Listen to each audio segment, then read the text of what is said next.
Welcome. I'm John Henry, Chairman of the Committee for the Republic. Let me begin with a few introductory remarks for our salon tonight for Norman Solomon.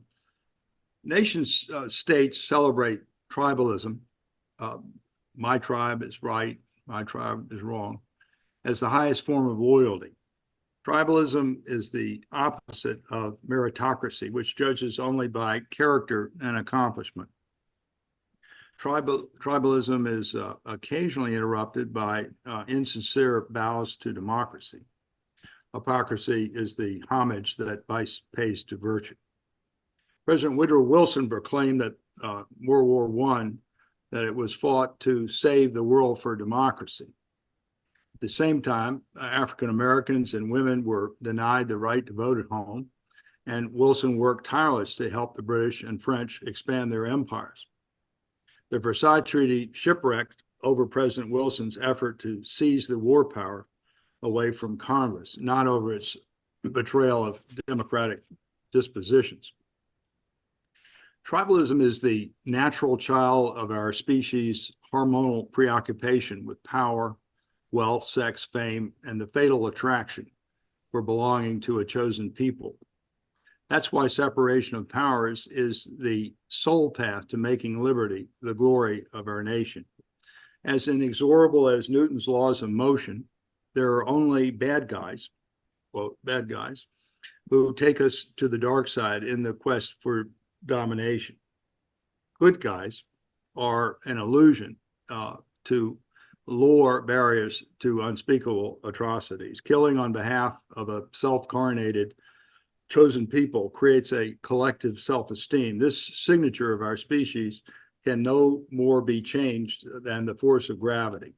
President Eisenhower's Cold War Doolittle report is uncommonly candid about aping the enemy to destroy it. And I quote from the Doolittle report, "It is now clear that we are facing an implacable enemy whose avowed objective is world domination by whatever means and at whatever cost. There are no rules in such a game.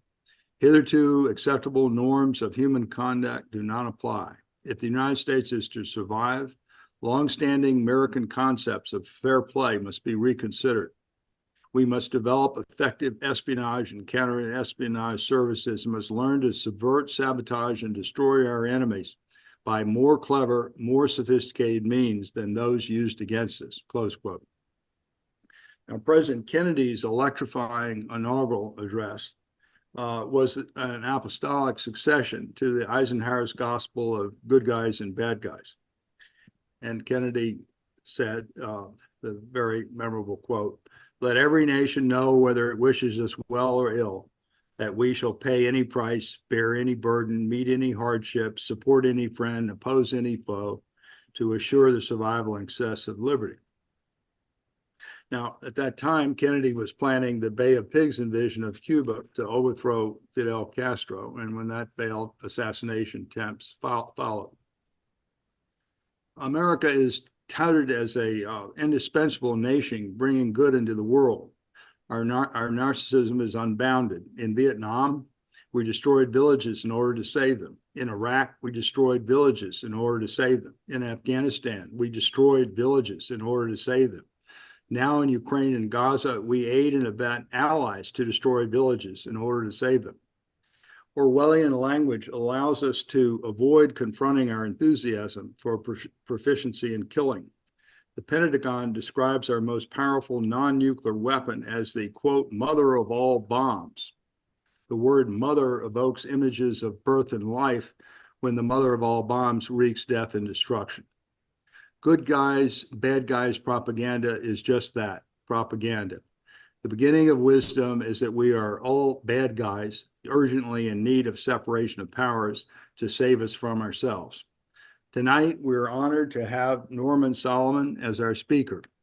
The committee invites speakers who are dedicating their lives to truth and justice. Last month, we had a South Carolina Catholic conservative justice. Tonight, we have a California progressive foreign policy specialist. to discuss his important book. And the book is called War Made Invisible: How America Hides the Human Toll of Its Military Machine. I ask you to join me in welcoming a rare voice, undaunted by truth, no matter how ugly. Norman, it's all yours. Thanks very much. Well, I'd like to start with a couple quotes. One is from Donald Rumsfeld, December 2001.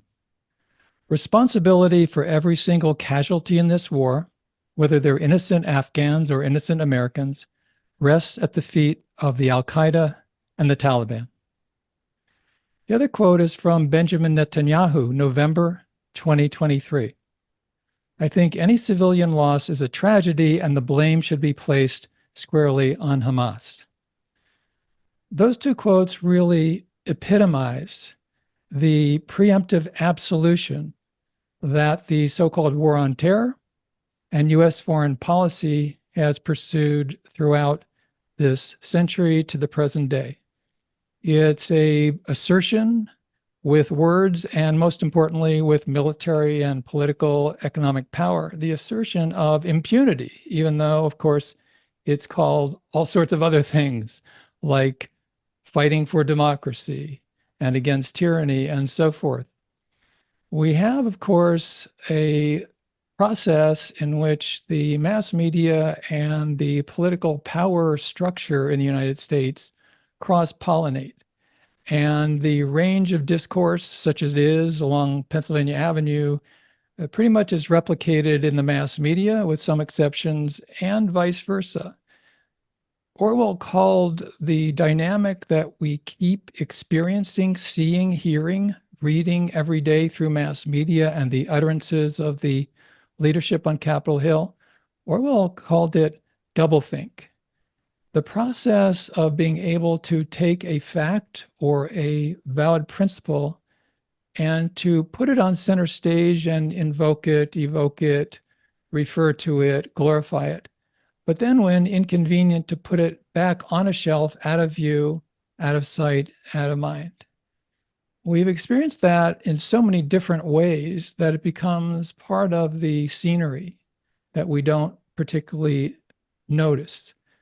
One example you may remember a couple of years ago, after the horrific Russian invasion of Ukraine began, there was quite a lot of publicity in the US media that the Russians were using cluster munitions. And the White House suggested that was perhaps a war crime, certainly one of the most horrific weapons to put into use in the present time.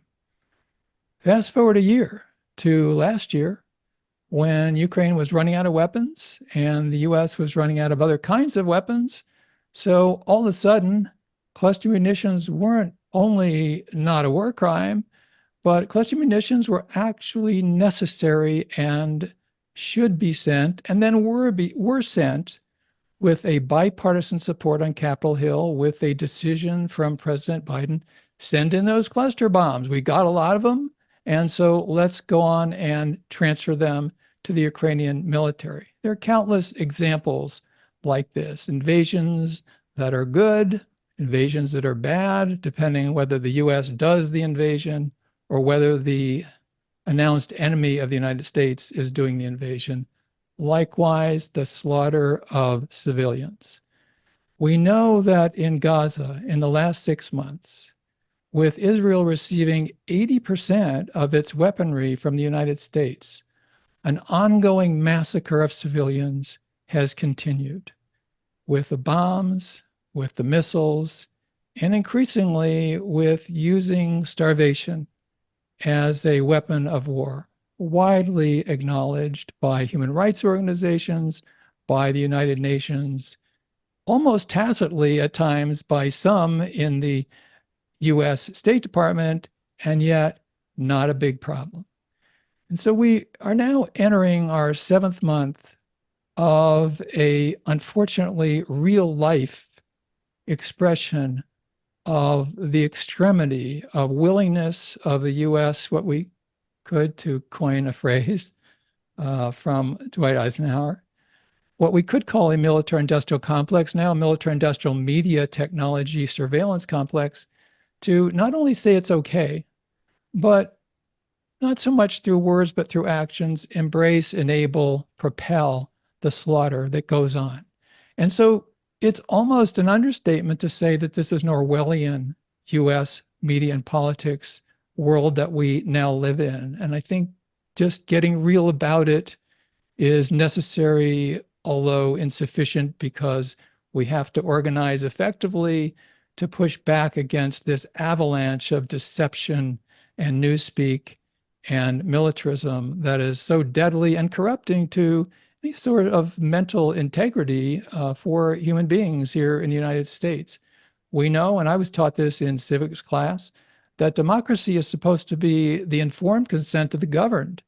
We're getting the uninformed pseudo consent of the populace, usually through passivity, with a bipartisan on Capitol Hill and White House willingness, even eagerness to lie, to deceive, to use lies big and small, so that the massacres, the carnage, the slaughter of civilians in Gaza could continue. Here's a case in point. You may recall that fairly early in the Biden administration, President Biden signed a memo, a binding memorandum about what was called the U.S. Conventional Arms Transfer Policy. It makes very illuminating reading, and it's very clear. The United States will not ship weaponry to governments that are engaging in genocide, engaging in killing of civilians as a matter of policy. And that's just the beginning of the prohibitions, which apply clearly to what Israel has been doing since last October. There was, and this is a little embarrassing for the prevaricators and Foggy Bottom and the rest of the Congress, there was a requirement that actual certification would be necessary for the U.S. to continue to ship weapons. In the case of Israel, March 25th, 2024. So you could see the tension rising a bit as that deadline came up. So on March 25th, last month, the State Department formally certified that Israel has been in compliance with the U.S. conventional arms transfer policy. And you might be excused if you missed it, because if the Russians were engaging in this kind of ridiculous absurdity of claiming something that's patently false, we might well hear about it in U.S. media, but this particular instance barely caused a ripple. You know, I think of what Voltaire said, that those who believe in absurdities can help you to commit atrocities. And so here we are, large scale, industrial scale atrocities made possible by the United States government as it provides 80% of Israel's weaponry. Here's the quote from the spokesperson, the slick impresario of the news briefings at the State Department, Matthew Miller, on March 25th. He said, "I should be clear that these assurances are prospective, but of course our view on them is informed by our ongoing assessments of Israel's conduct in the war in Gaza." So we have had ongoing assessments about their compliance with international humanitarian law. We have not found them to be in violation of international humanitarian law, either when it comes to the conduct of the war or when it comes to the provision of humanitarian assistance. So starvation as a weapons of war, targeting civilians clearly, so many different ways in which the Israeli government has used U.S. weapons to methodically kill civilians. That's completely out the window. It's a 180 from what the State Department of the U.S. government is proclaiming rhetorically and legally. Well, that's just one example of what we're talking about. What the United States continues to do to enable the killing, the injuring, the carnage, the maiming, the agony, the starvation in Gaza, it's a violation along the way of many different laws and treaties. Here are just a few to mention. The U.S. Foreign Assistance Act, the Arms Control Export Control Act, the U.S. War Crimes Act, the Leahy Law, and the Genocide Convention Implementation Act, all out the window. Where are the U.S. media on all this? Our watchdogs, the fourth estate that, especially when it comes to the warfare state, becomes so routinely a fourth branch of government. I point out in my book, War Made Invisible, that there are exceptions to this kind of indictment, this kind of media criticism and content analysis. But the essence of propaganda is repetition, the code words, the catch phrases, and also what's left out. Who's heard from, who isn't, what is stressed, what isn't. So the exceptions, while welcome, they are not the essence of propaganda, what we get pretty much 24/7 from the US news media. And clearly, with some exceptions, that's been the case in terms of the war on Gaza. It's also quite generic. How many times have you heard about, in the news media of the United States, defense spending? For many years, I've been trying to convince even anti-war groups to say no longer that it's defense spending. Close to $1 trillion a year is defense spending. Having 750 military bases overseas is defense spending. Spending as much as the next 10 countries combined on the military, when almost all those countries are US allies, is defense spending. I mean, it's preposterous.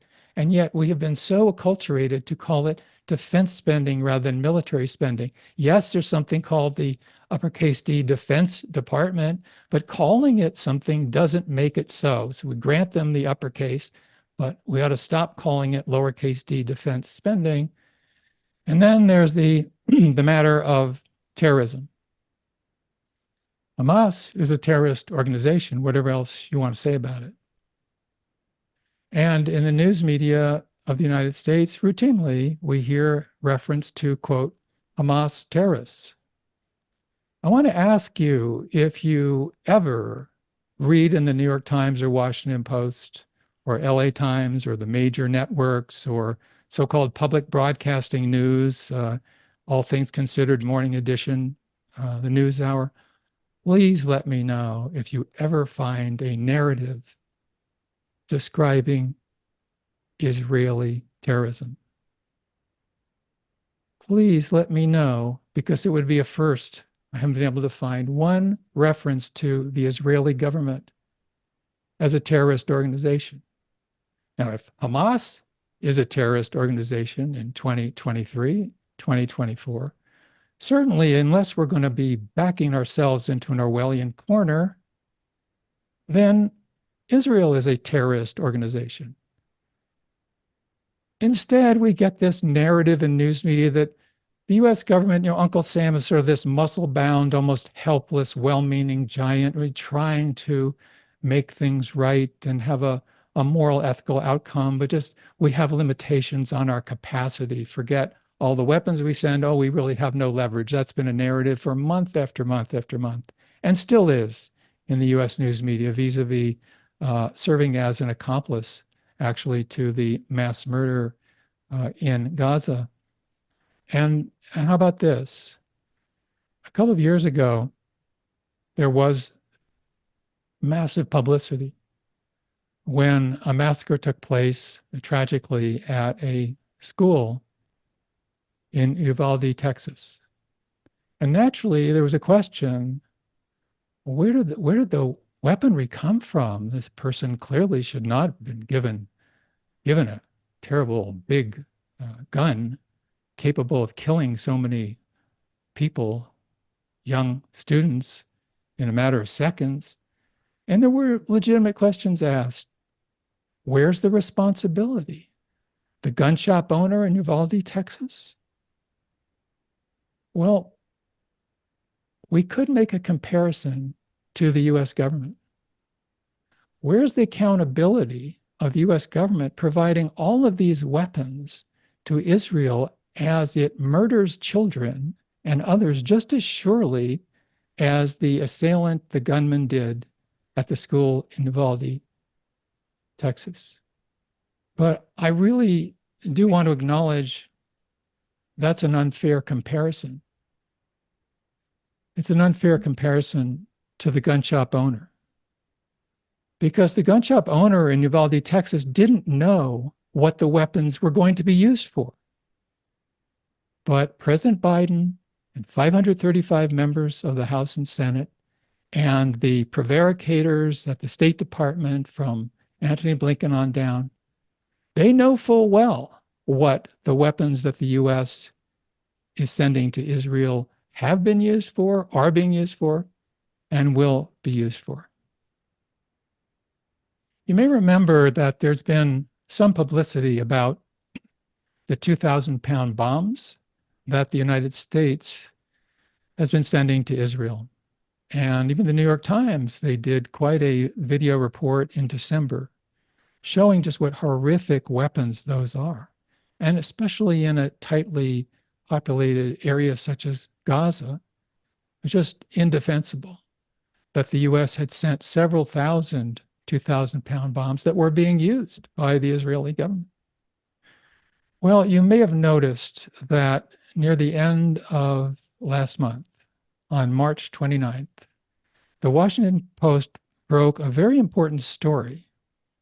And the Post reported that within the previous few days, the Biden administration had approved the shipment of 1,800 more 2,000-pound bombs to Israel, even while bemoaning the suffering of civilians, even many weeks after President Biden had said that he was disturbed about what he called indiscriminate use of weapons. So there you go, the Washington Post, to its credit, reporting that 1,800 more of those one-ton bombs were on the way, had just been approved by the White House. So I kept looking at the website of the New York Times. Looked for 1 day, no report. Looked for 2 days, no report. Looked for 2.5 days, no report. So I contacted a managing editor of the New York Times, Carolyn Ryan. And I simply asked very politely, why no coverage? And 24 hours later, I got a response from the public relations, what they call external communications manager at the New York Times, with a reply to my question, which was 2 sentences about the fact, they said, that the New York Times has done tremendously high quality coverage of the what they call the Israel-Hamas conflict for a decade, and more than any other US media outlet had devoted resources to the conflict, and that they were very proud of what they were doing. This non-answer was the answer. But here's a footnote which I think is also revealing about how the New York Times handles a lot of these concerns. And we should keep in mind, I mean, there's some important US media outlets, but by virtually any measure, the New York Times is the most important. Its wire service, its 17 million people who receive their daily morning newsletter, just far and away the most important, the purported paper of record. So 9 days after the Washington Post breaks the story, the New York Times finally mentions 2,000-pound bombs. But they don't mention that there's been a new shipment. Instead, in a news article 9 days later, in the 21st paragraph of the article, there's this one sentence referring to the 2,000-pound bombs. And I'll read you the sentence. Israel's recent requested fulfillments and the resulting drawdowns from U.S. stockpiles have included munitions ranging from 250 to 2,000-pound bombs, unquote. That's it. That's the coverage from the paper of record.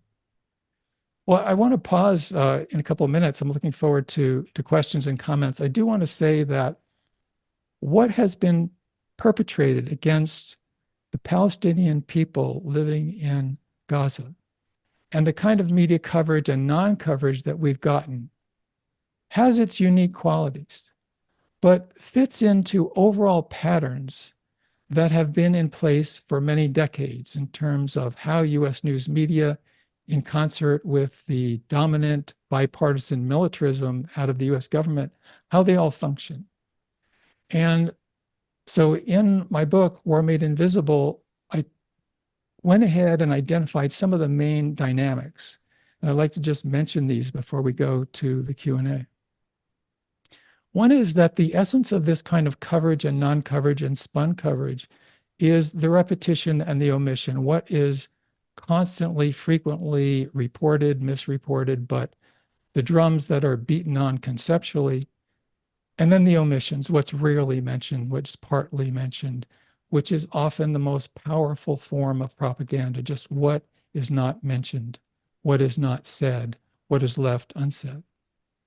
The reliance on over the horizon, you might remember that President Biden announced to the United Nations right after the withdrawal from Afghanistan that the United States was no longer at war. I mean, how long did that last? Of course, it wasn't true at the time. The Brown University Cost of War project was documenting the US was engaged in so-called counterinsurgency in 85 countries at the time that Biden told the UN General Assembly the US was no longer at war. But he did immediately reassure the public of the United States, we're leaving Afghanistan, but he said, we can continue, maintain, operate what he called very happily our over-the-horizon capabilities, which is a way of saying, hey, us Americans, we don't got to be killed, but we'll use our weaponry to bomb and send missiles and drones and so forth to keep engaged in war to the extent we want to. There's the trope about the wars aren't engaged in intended deaths of civilians. We've been hearing this for more than 6 months. It's not intended. It wasn't intended when the US engaged in the so-called war on terror that the Cost of War project at Brown University documented 400,000 civilians directly killed with the US-led so-called war on terror, 950,000 people directly killed, 400 or rather 4.5 million people directly and indirectly killed as a result of the US-led so-called war on terror. But we didn't intend to do it. That's just unintended. That's just the way it happens. The media boundaries are narrow. They blend into the scenery. We're used to it. We are told that the US engages in humane wars. This goes way back. Lyndon Johnson went to Cam Ranh Bay in Vietnam in 1966. He said, this is the most compassionate army in US history, he told the US troops. Barack Obama went to Bagram Air Base in 2010. He told the flyers and the troops there, you see dignity in every human being. You have decency and honor that you carry forth.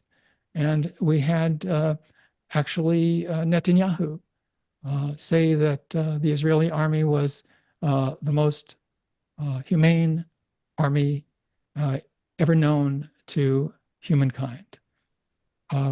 Implicit and ultimately explicit, lives that really matter, lives that don't. The 7 who were tragically killed with the group of aid workers causing tremendous uproar. Most of them were from Britain, the US, Australia. What if they had been Palestinian? What about the 200 aid workers before that who were killed by Israel? Often there is evidence intentionally didn't matter. Suddenly there's great upset in the US media and politics. These Westerners are killed under the purview in an organization run by a celebrity chef. A couple other points I want to mention. I've got a chapter in War Made Invisible called The Color of War. And it struck me working on this book, hidden in plain sight.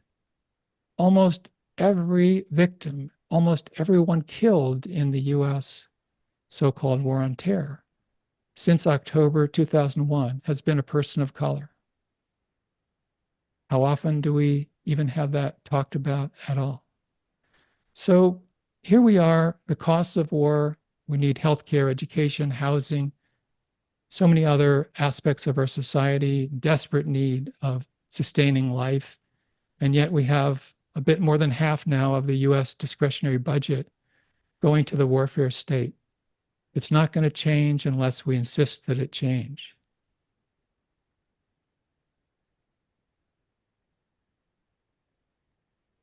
I'd like to make a couple of comments before to put in perspective. I think what you said, Norman, it's been very eloquent, in favor of decency and the need to be truthful and not be brainwashed by the government.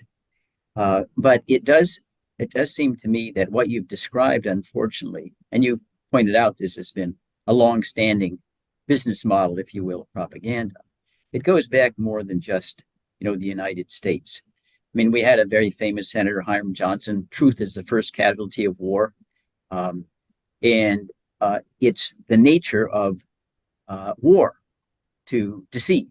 I mean, when we changed, remember we began when we had separation of powers, we called it the War Department, right?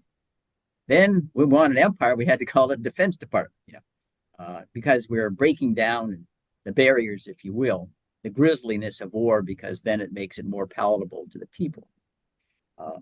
And when it comes to supplying weapons, one of the features of the Nuremberg trials was that officers at IG Farben were prosecuted as war criminals for selling Xylon gas, knowing it was going to be used in the gas chambers. They're convicted just like Goering and Goebbels and others. We don't do that to our people who do the similar things. But my view is that the dynamic behind the propaganda is so powerful everywhere. We do it, Israel does it, everybody does it, right? Harry Truman called the Korean War a police action, and it's everywhere. And Hiroshima and Nagasaki were collateral damage.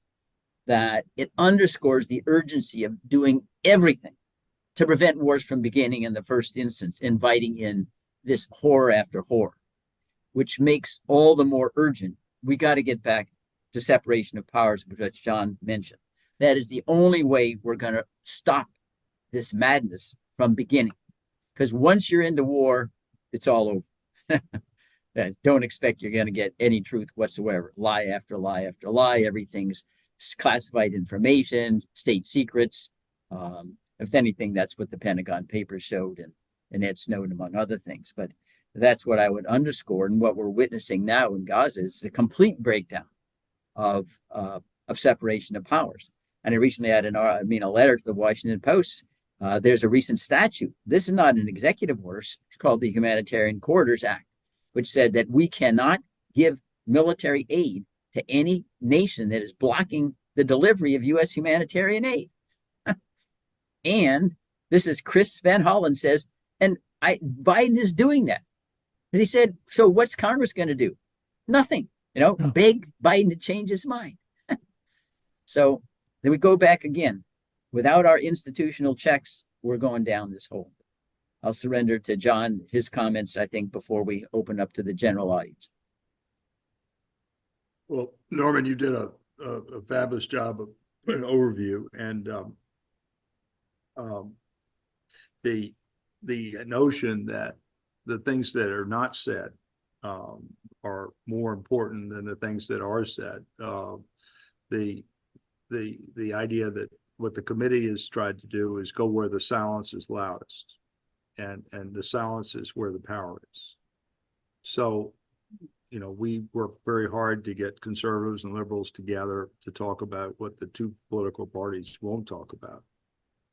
And we would love to have political competition on the subject of empire, or too big to fail banks, or Israel. But the money and the balance are off the table. So what we end up doing is we end up, having these kinds of discussions. But basically, we're trying to do what, if our system was working politically. In other words, it's working politically on healthcare. We have a real debate on the kind of healthcare we ought to have in this country. We have a real debate on the environment. We have a real debate on immigration and on social issues. But the political competition is so restricted to those 4 or 5 areas that, we hear that we're a polarized people, right? That we're on the verge of a civil war, right? Well, where is the civil war over the things that we're talking about? I don't see any civil war over it. You make a great point. John, you're reminding me that quite properly in the last few years, there's been an increase in discussion of systemic racism. Where's the discussion of systemic militarism? It's just off the table. What we do is we inflate fleas into elephant and discuss them, and the elephants we diminish to fleas and ignore them. Well, it's too big.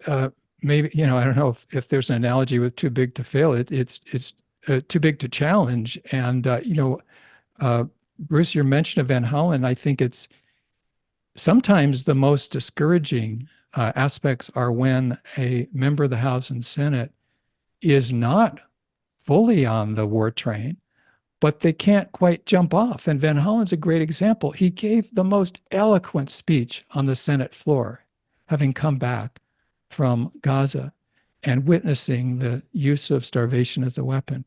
Just, it would bring you to tears hearing what Chris Van Hollen said about, he even said that there's war criminality in the Israeli government. And a few hours later, he voted for $14 billion more of weapons for Israel.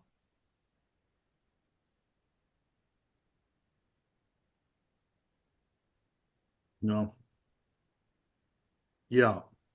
It's very discouraging to hear policy discussions on the Hill when they have all the power. They have 18 enumerated powers. There's no constitution in the history of the world that's given more power to the legislature than ours has. The war power being the most important power, and certainly, and basically, instead of using that power to force votes on all these subjects that we're talking about, they've just walked off the job. And how many congressional races or how many Senate races are the citizens in our republic insisting on constitutionally literate candidates? It's just it doesn't come up. People are not holding the politicians to their oath of office that they'll defend the Constitution. And so it's very depressing. It's as though Article 1, Section 8 hardly exists, and the congressional power over war has just been put down a vacuum tube. It's like Casper the Friendly Ghost. It's not there anymore. Yeah. Well, that's in fact what's happened. And what's even further discouraging, I'm up on Capitol Hill regularly, is the members will openly acknowledge we don't want to vote on this stuff. We think we could get primaried if we vote. Mm-hmm. And we want to have races like you have in China and Russia. No opposition, I said. And really, that betrays really your lack of conviction about self-government. You don't want to have real elections. No, we don't want to vote on anything. If we can kick everything to the president, then we got no track record to attack. And therefore, no. Why don't let us vote on anything? And they run away and they are satisfied. It seems almost paradoxical because when we look at the polling, for instance, on weapons to Ukraine, there's a huge difference, certainly in the Republicans are where they are, but the Democrats in Congress are way out of step with the polling about sending weapons to Ukraine. And in terms of Israel, the polling is really clear. And yet, especially, it's something like 80% of Democrats, the latest poll I've seen, in the country don't want to keep sending weapons to Israel. And yet, Democrats in Congress, there are a few speaking out, but they're mostly on eggshells and mostly politically, so to speak, AWOL. And I think that in part, Norman, is attributable to the money in the political campaigns. That is, the military-industrial complex, whether they can walk into the ballot box like we can and cast a vote as individuals, they have staggering amounts of money, political action committees, independent expenditures. And you go up on the hill, that's all these people care about is raising money. And so they say, well, who cares whether or not the popular will is against us? The money that keeps us in power, are the defense contractors. And they keep giving us more and more and more and more money because we're the ones who are selling the weapons abroad. I guess it's staggering amounts of profits being made. And it shows, I think, how much we've approached a plutocracy. Those who have, and the companies that have, because after Citizens United, corporations can spend limitless amounts of money. They end up, because the members are infatuated only with money, not ideas. They control and they buy Congress. It was like, it's emblematic. Richard Shelby, the former senator, once said, my vote's not for sale, but it's for rent. He thought that was a compliment to himself. It's what you're saying, I think, is very routine, very pernicious. And in case of Israel and now this war on Gaza, there is the other element, of course, of AIPAC and spinoffs like so-called Democratic Majority for Israel, another clever name, and just the virtual political terror that so many members of Congress have about AIPAC. You go back to Finley and a couple of others who were taken out by previous incarnations of the Israel lobby in previous decades. But we have many examples now of people who were losing their seats in the last decade because AIPAC or their allies went after them. And so now we're looking at that dynamic for this election year. And I think it's all the more important that we look at races, for instance, coming up very soon. Summer Lee in Pittsburgh, first term, very outspoken for Palestinian rights, and was almost taken out before she even got in 2 years ago. And part of the dynamic, I should say, is AIPAC and its allies sometimes wait until the last week, and then they just dump a ton of money into slanderous advertising. Notably, usually they don't even mention Israel. They just figure out some other bogus way to attack, and then they throw the money at the candidate. Mm-hmm. So I'd like to open it up, Max, Chris, can we open it up to Bill Haberden? Okay. Oh, I'm up. Okay. Thank you. Yeah, I'd asked a question about, it seems before the dates, September 11th, 2001, February 24th, 2022, and October 7th, 2023. Seems like all events before that are forgotten or not mentioned. I'm just wondering how we can get people to study history better so they make better informed decisions on what's really going on. That's my question. Yeah, that's a great point. The power to give an edict or a tacit determination of when history started is a tremendous power.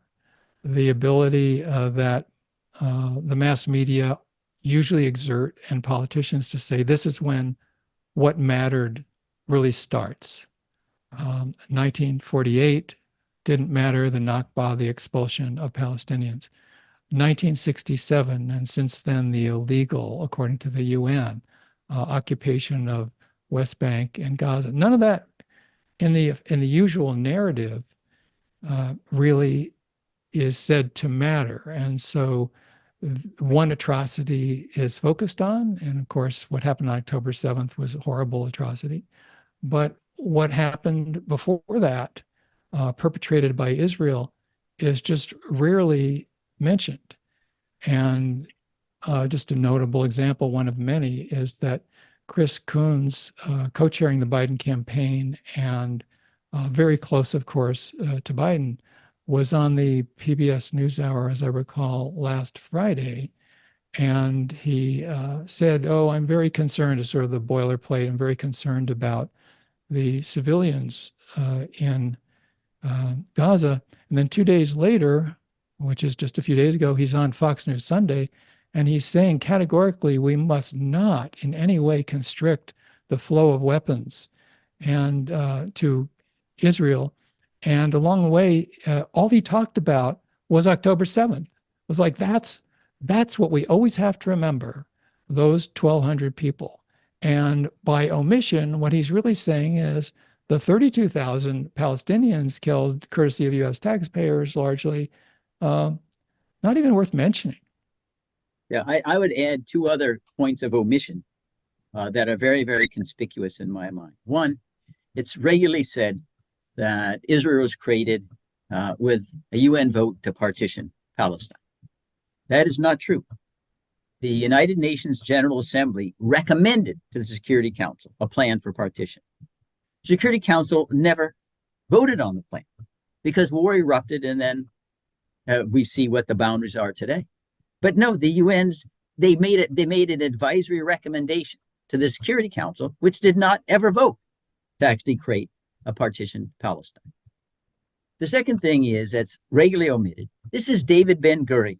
He's kind of the George Washington of Israel, where he's quoted as saying candidly, well, of course, if I were a Palestinian, I would never trust an Israeli or a Jew because we came, we stole their land, and of course, there are horrible things happened to Jews in Europe, but it wasn't the Palestinians' fault. They don't believe in our God. So when we say our God gave us this land, they don't believe it. And he says, well, of course, they're going to hate us because and he used the word stole their land. Why isn't that out there? Because now, if you or I said Israel stole the land of the Palestinians, then we're anti-Semitic, we're racist, we're all sorts of horrible things. You think but what about, we're just echoing David Ben-Gurion. You're saying that he was disloyal to Israel or Jews? Well, in the current context and political media climate overall, there's real jeopardy of being accused of being anti-Semitic if you cite inconvenient history. There you are.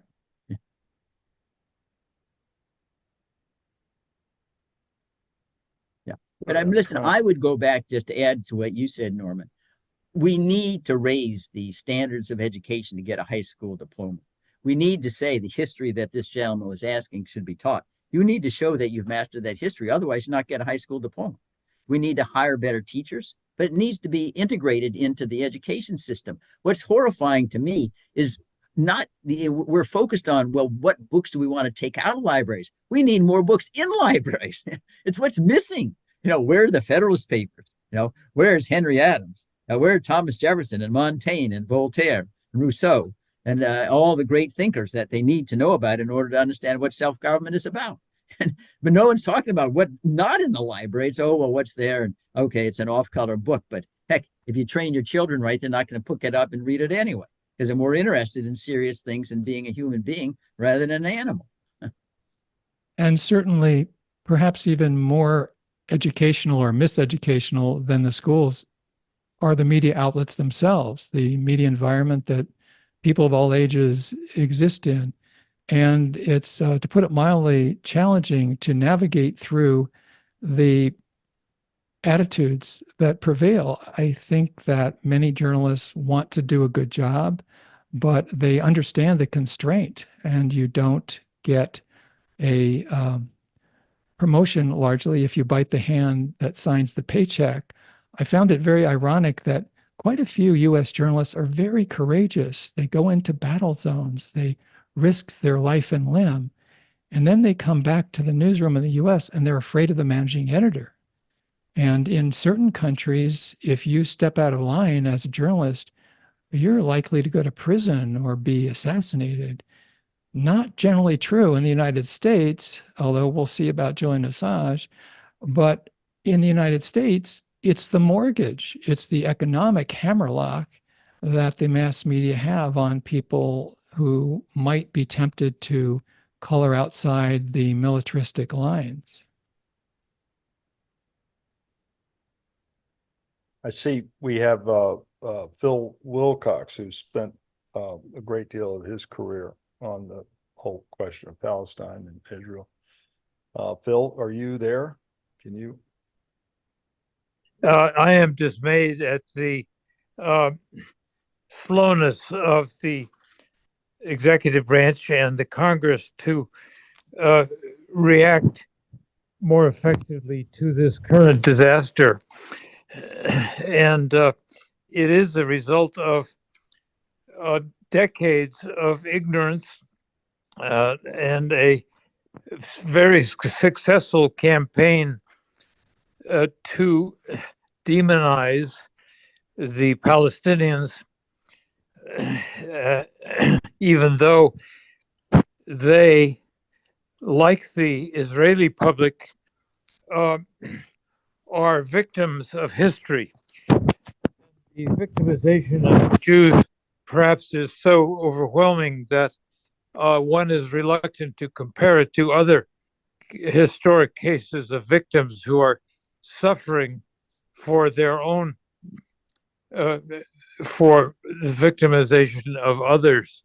So I hope dearly that the U.S. government will come alive finally, as some members are, and as members of the Congress, I think increasingly are, that this is a conflict that tests our character as a government and as a people to stand aside and watch, which is a conflict that the International Court of Justice has almost declared is genocide. And no one wants to acknowledge that, in spite of a disaster, a manifold human disaster. And let us hope that the people will emerge who already understand this, who will be willing and able to speak out, until we can curb the weight and power of political money in this government by somehow turning back Citizens United.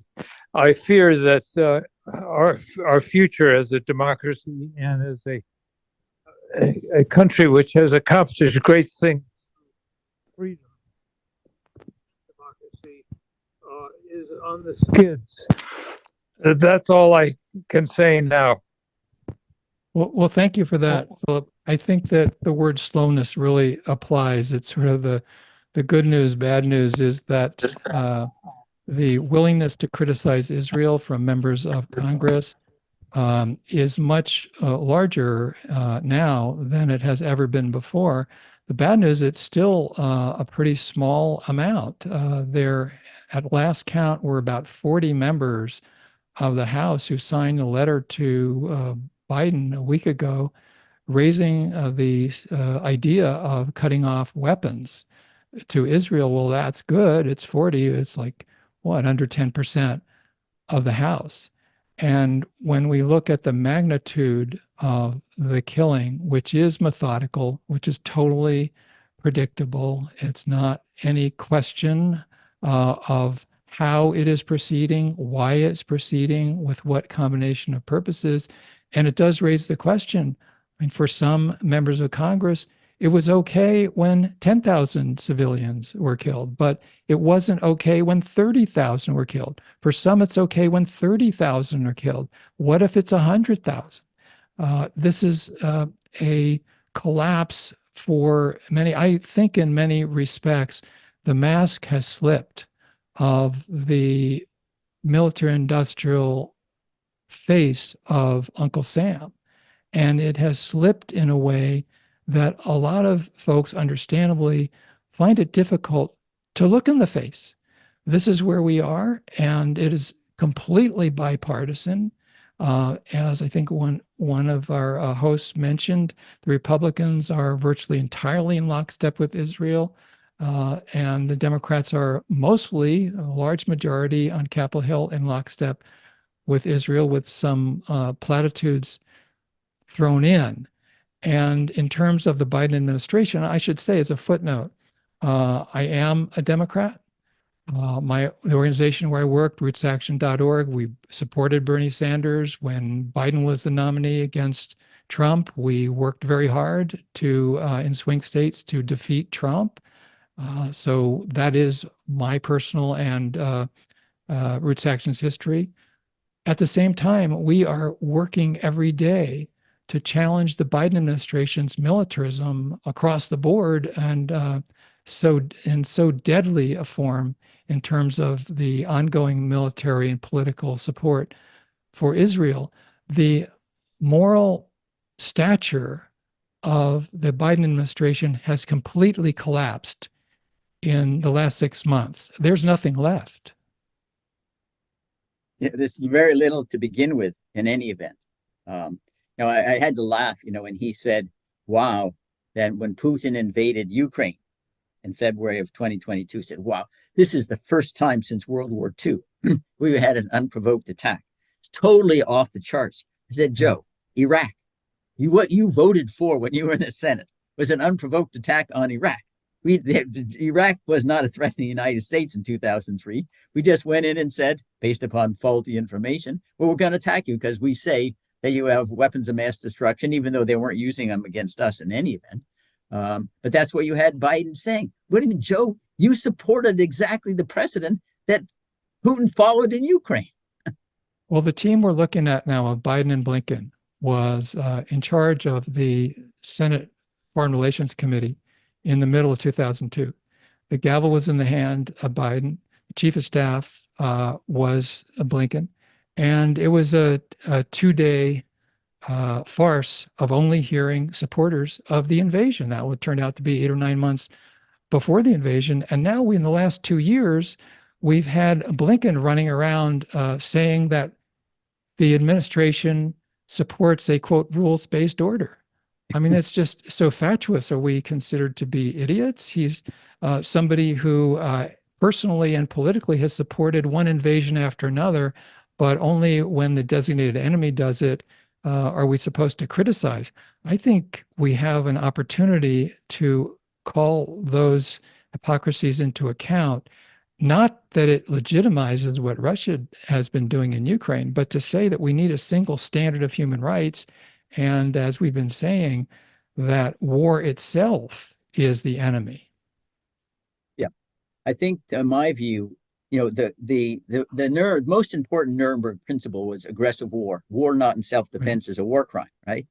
And that's been totally ignored. It was a one-shot deal. I mean, in part because at Nuremberg itself, even though Soviet Union had attacked Finland, it attacked Poland, they didn't get charged with aggressive war. Why not? Well, because they were on the winning side. But anyway, some justice is better than none whatsoever. But you're absolutely accurate. The hypocrisy is so staggering that it just makes a laughingstock of the United States when we talk about human rights, because it's so blatant that if you got oil, you got money, you work with us, we care nothing about your human rights, which is why at the same time, Blinken talks about a rule-based international order. He runs over to Saudi Arabia with Biden and does this with MBS, whatever a country that's the opposite of a rule-based international order. Saudi Arabia, but we're close to them and we're hammering on them. Well, if you do a deal with Israel, we'll sell you, maybe even sell them nukes, as far as I know, but weapons, endlessly out there. Yeah, we may have more questions. I think we do, but Yeah, I think when you think of the fist bump a couple of years ago, Biden's fist bump with the de facto ruler of Saudi Arabia, when Saudi Arabia was most of the way through a 7-year war on Yemen that caused the largest cholera epidemic in modern history, killed 400,000 people, and we're supposed to believe that's some kind of decent foreign policy, which of course the U.S. had supported with arms and intelligence for all those years through 3 administrations.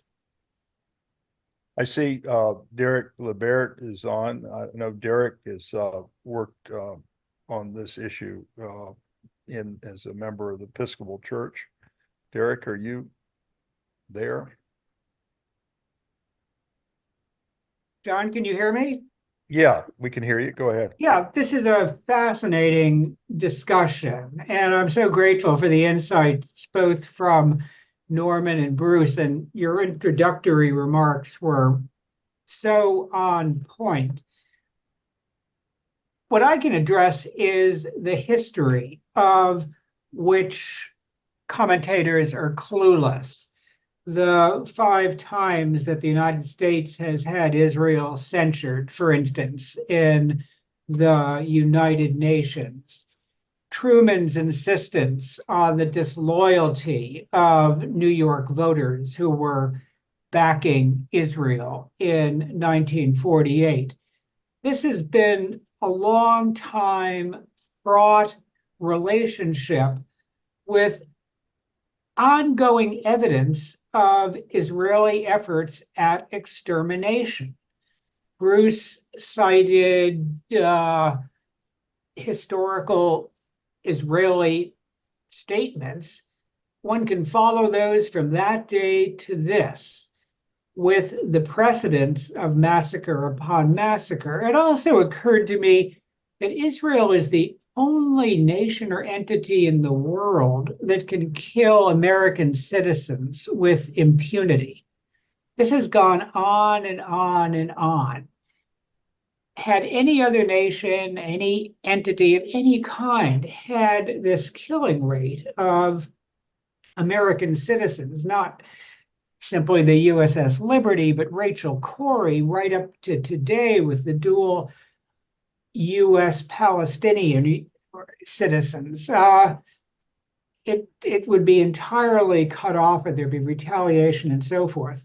Anyway, just in a nutshell, I'm grateful for your organizing this fascinating presentation. Hey, thanks, Derek. Thanks for those comments. Very insightful, I think. And you made me reflect in my mind, not to be too jaundiced or flip about it, but there is another country in addition to Israel that has impunity to kill US citizens, and that's the US government.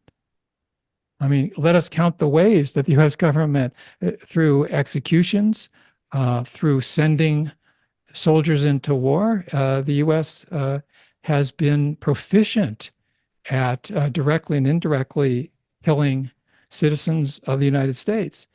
You reminded me too that the NRA basically has a chokehold on the Republican Party, and AIPAC has a chokehold on both parties.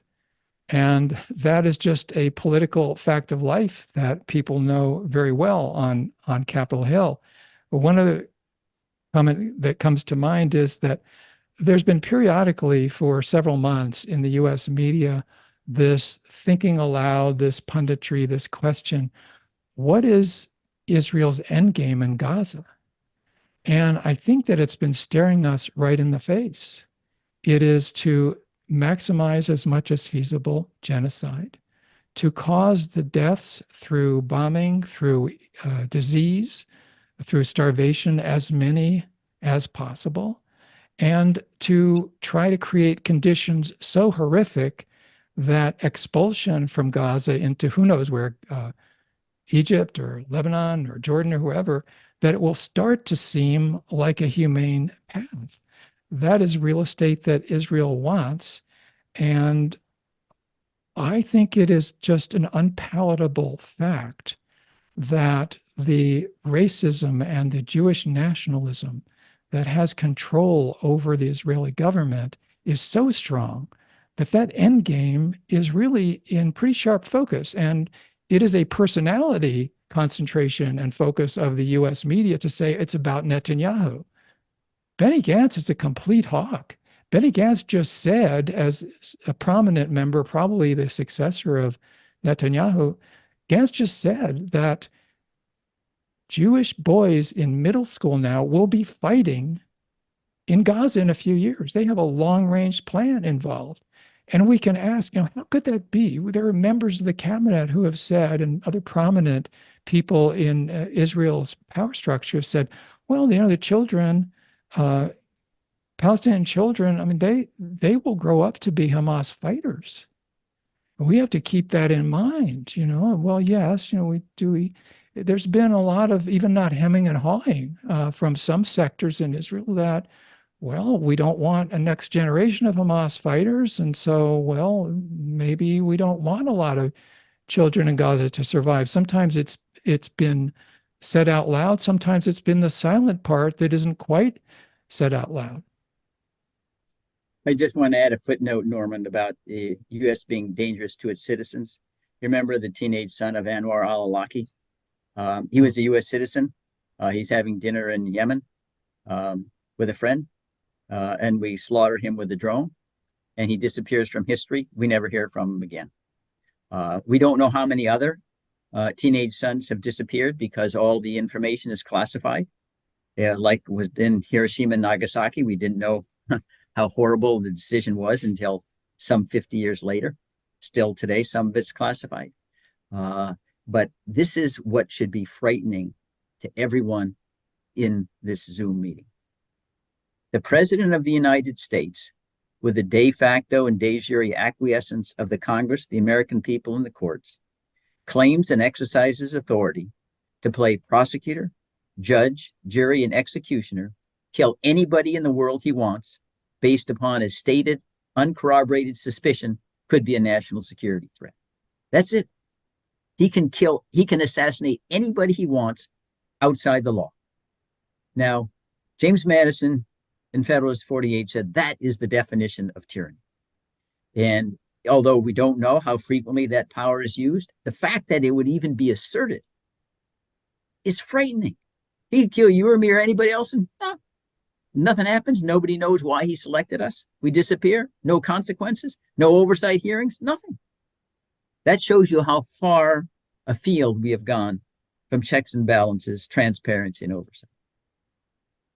Well, one more quick comment, Bruce, you're reminding me, and I should say, I mean, I think that Trump at this point is a fascist. I think it'd be a disaster for him to be elected. Remember when he said I could shoot somebody on Fifth Avenue and my followers would not have a problem with that? There's an element where Joe Biden causes, it's not on Fifth Avenue. Joe Biden is causing the murder of children and others in Gaza, and many of his followers, they have no problem with that. I see Diana Perlman. Diana, you there? I see you. No, you've been very active in the anti-nuclear weapons, the nuclear weapons thing with Dan Ellsberg. We worked on a memorial event for him after his death. Donna, can you, there you go. You're muted. Oh, okay. There you go.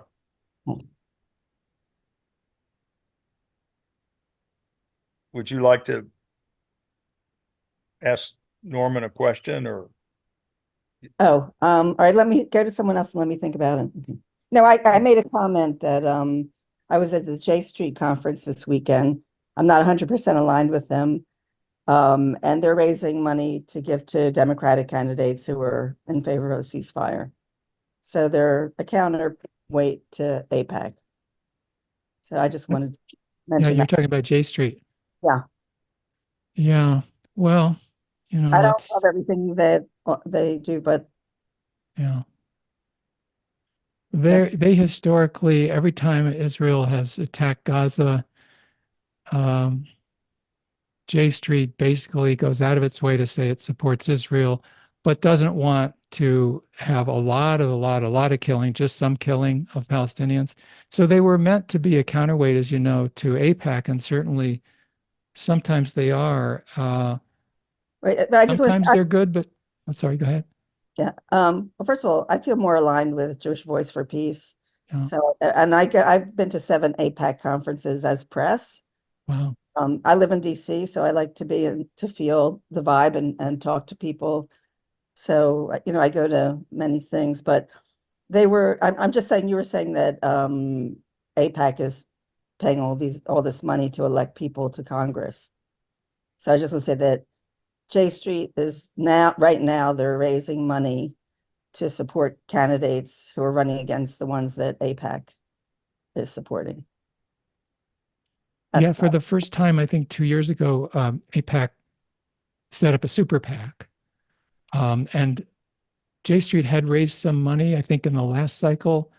I had seen some report that J Street is not going to engage directly so much. I admit you probably know more about that. I think it's tough. They don't have so much money. They basically, and this would be part of my critique, J Street basically is a cheerleading section for President Biden. Yes, President Biden is always great. yeah, yes, 100%. Yeah. And I did not feel aligned with that, but Yeah. 100%, that's absolutely correct. Yeah. Yeah, I was at we were at a party watching the Oscars, and one of the, most of the people were left of center there. I'd say everyone was. And one lady said, "Oh my gosh, I'm just outraged by what's happening in Gaza, and I'm not going to vote for Biden." And then, I'm in the car with my wife afterwards, and she said, "Well, that's what she says, but that's not what she's going to do." Right. So there was a lot of emoting about this, about Biden and so forth. But in the end, is it really going to make a difference? And so that was an interesting exchange, I thought. Yeah, I would say that we have the two major candidates. They're both militarists, and one is a fascist. I've urged everybody to not vote for either one and just write in and have a vote of no confidence in both candidates. Everyone's saying we need somebody else. At least it shows you're engaged if you write in. You showed up to vote. But both candidates, I say it's like choosing between the Hindenburg and the Titanic. Which one you want to leap on. Yeah, it doesn't unless look you like live a in, very optimistic destiny. well, Trump, there's a of lot of course, is contradictions, I would say, because if you're a woman of childbearing age in Texas or half of the states, we would see a difference. So I think that those differences, this to my mind, war is so horrible. War is the source of virtually all evil because it destroys the rule of law and life. So you're not worried about abortion if you're dead, and we have nuclear weapons. And we are headed right now, whether we have Trump or Biden, to a war with China. Every day we escalate, tighter and tighter economic restrictions, more and more weapons to Taiwan, people going over there. It's mindless. We try to make it appear as though China having an interest in the South China Sea is a national security threat to the United States, 6,000 miles away. We would treat, if they were doing what we're doing there, as another Cuban Missile Crisis. And I just think this is completely off the charts and mindless. But the military-industrial complex, they're already taking war games about, okay, we're going to have to defend Taiwan. And Biden's already said 4 times he's going to defend Taiwan if it's attacked. And at that point, we're not going to have any liberties at all. We're all going to be dead. I agree. It seems that the Monroe Doctrine isn't enough.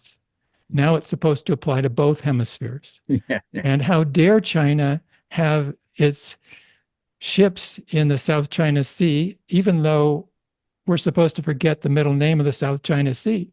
And they're just supposed to hunker down and defer to the United States. And it's sort of emblematic, as we've been discussing here today, of the U.S. attitude from the government that the USA should run as much of the world as it possibly can.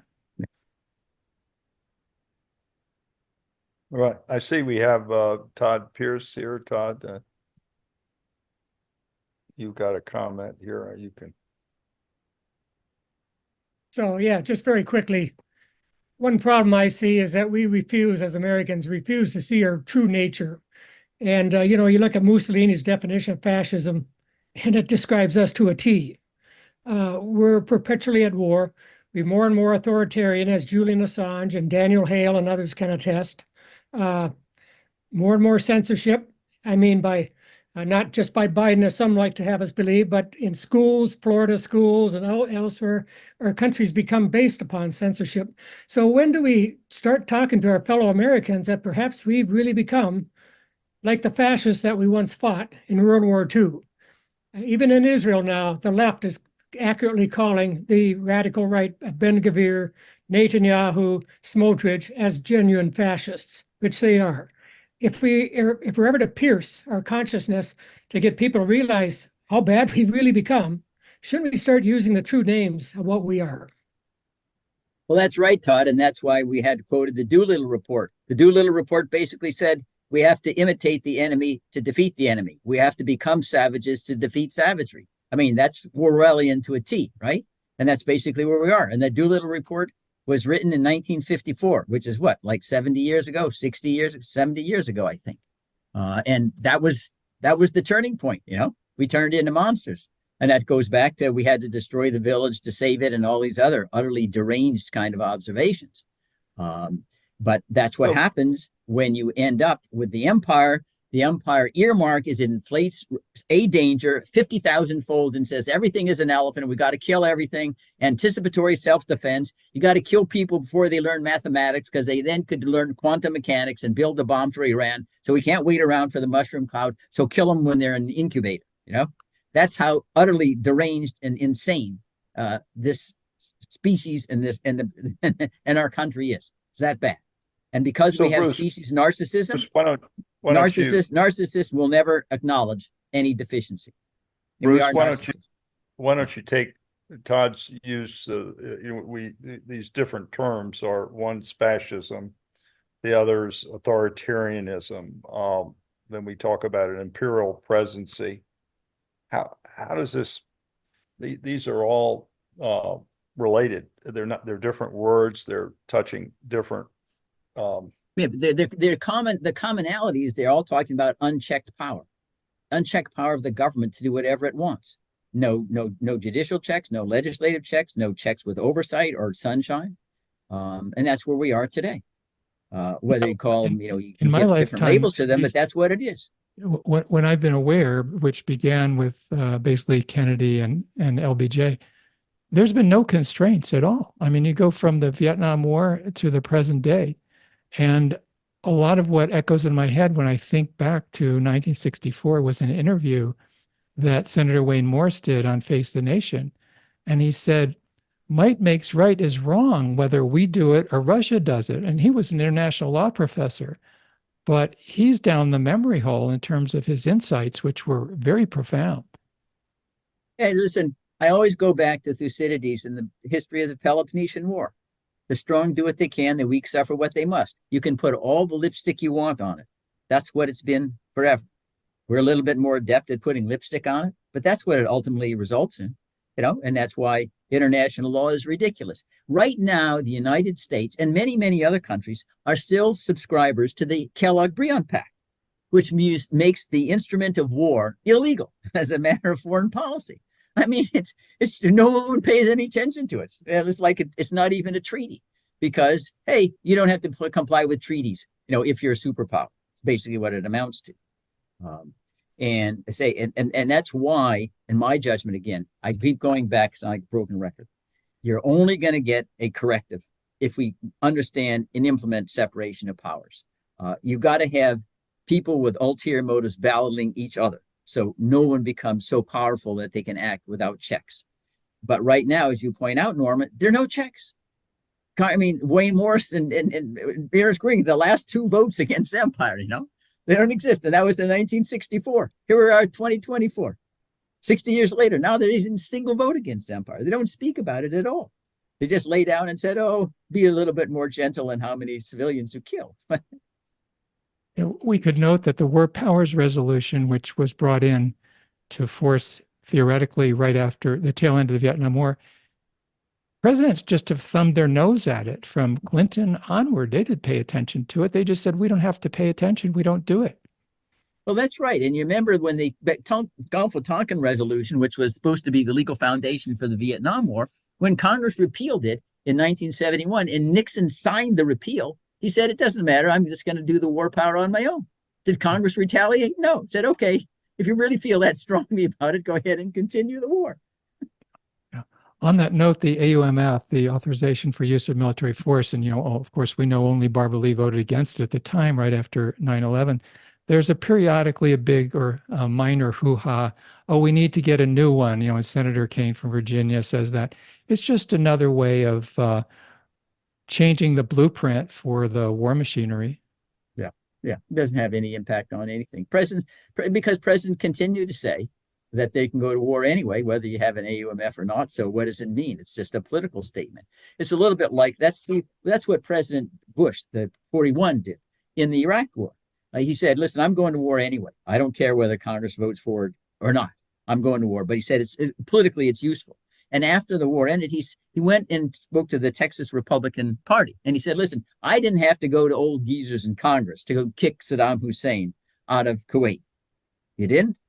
Maybe the Constitution says that's what you had to do. But that was in his brain. And of course, Congress didn't do anything either. They didn't try to place any limits on him. But that's just not him. They placed no limits on Harry Truman in Korea or any place else. And he let him get away with calling the Korean War a police action.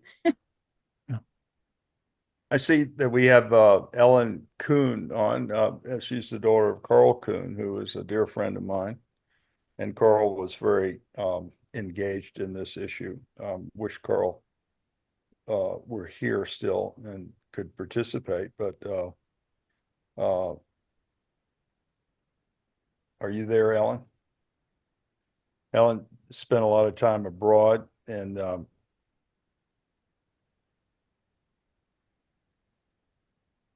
I see you on mute, Ellen.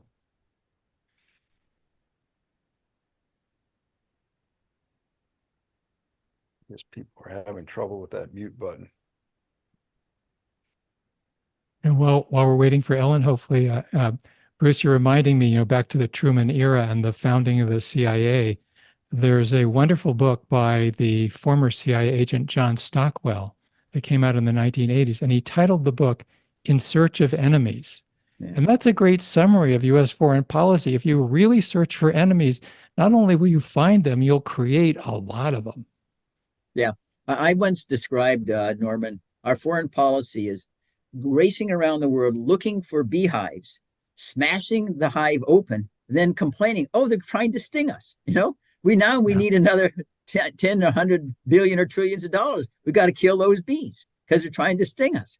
Never thinking, well, maybe if you didn't break the hive open, they wouldn't be out to sting you. Bruce, I see that Ellen's got herself off mute and has her hand up here.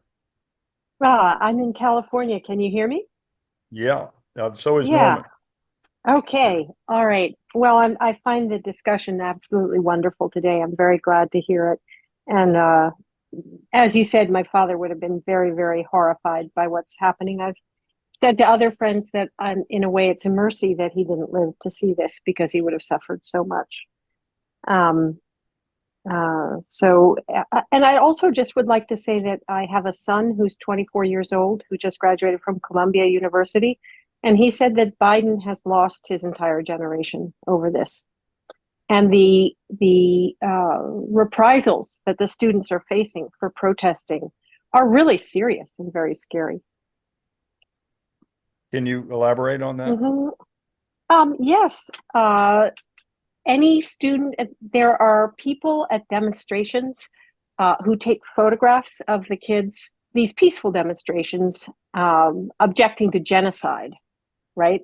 They could never be called anti-Semitic, maybe anti-Zionist. They're just anti-genocide on the U.S. and talking about U.S. culpability.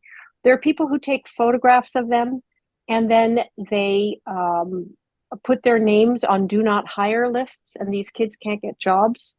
They circulate these lists very widely. They even have billboards going around on vehicles with pictures of some of the students saying, shame, shame, enemy of Israel, pro-Hamas, do not ever hire.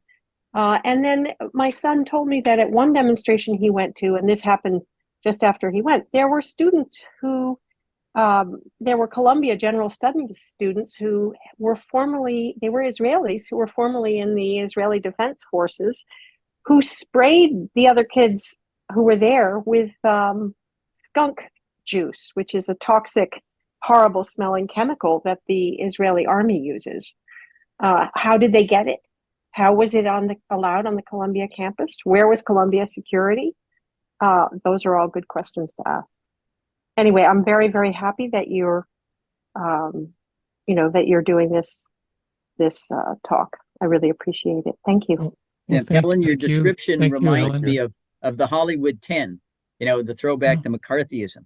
And the difference, I guess, between then and now is then we had Edward R. Murrow to say, wait a minute, there's something wrong with the Hollywood 10 and boycotting anybody who would ever rub shoulders with somebody who allegedly was a member of a communist party or something. And at least we had some media who said, no, that our biggest threat is Joe McCarthy, not Lillian Hellman.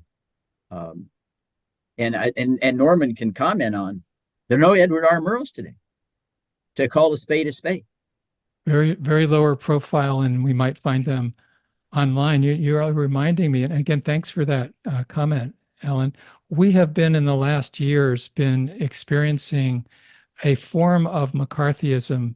First, if we challenged NATO, if we challenged the pouring of billions and billions of dollars of weapons to Ukraine without diplomacy, we were often called Putin stooges, Putin puppets. That's a form of McCarthyism.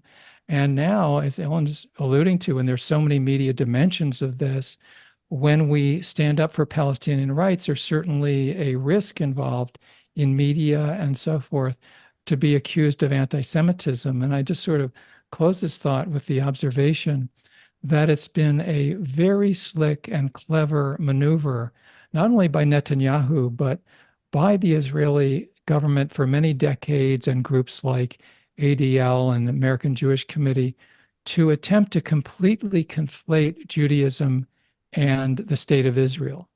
And having completely merged them together as best they can in the public mind, conflating the religion and the government, then the government continues to slaughter Palestinians and systematically impose apartheid and fundamentally violate their human rights. And when we oppose that behavior, that morally and legally criminal behavior by the Israeli government, we're told, therefore, we're anti-Semitic. Well, on that, we've run out of time. Norman, I want to thank you again for everything you're doing and the work you're doing and continue to do, and your voice for truth and justice, and we applaud you. Well, many thanks to the Committee for the Republic and to everybody who's been on our discussion today. Yeah, all I can say, Norman, just from me personally, I know I salute you. You're worthy of those who are at Lexington and Concord. Fire the shot heard around the world. And whether or not we can succeed in your lifetime or not, the work you're doing will live for the ages, because these are universal values, universal concepts of wisdom and justice that will ring in everybody's ears, no wonder, irrespective of when they were born. And that, in some sense, gives meaning to what seems to be, in the short run, a hopeless exercise. Well said. Thank you, Bruce. Thank you, Norman. Thank you, everyone.